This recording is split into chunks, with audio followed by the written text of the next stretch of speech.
So number 26 is a little tricky just by dint of everything being so crunched in here. So I'm going to zoom in a little bit and see if that helps.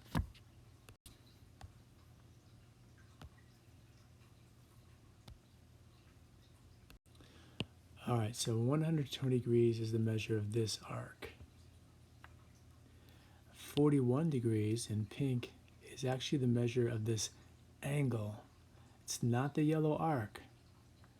Otherwise it wouldn't have this little pointer right here. It's the angle. So what's the measure of the arc? Well, for this pink angle, its vertex is on the circle. So we know that when the vertex is on the circle, that it will be 1/2 of the arc that it intercepts, this yellow arc. So if the angle is 41, the yellow arc is twice that, which is 82. All right, so the yellow arc is 82. This arc is 120. And there's only one other arc that makes up the whole circle. And the whole circle's arc is 360. So we can find the measure of this arc by doing 360 minus this arc and this 82 degree arc. So 360 minus 120 is 240.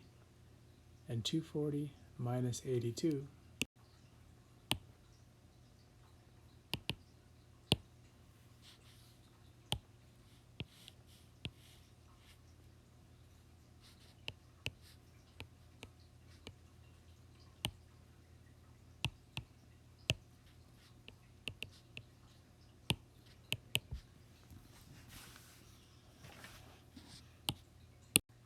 So the inscribed angle will be half of this arc that the green angle intercepts, and 1/2 of 158 is 79 degrees.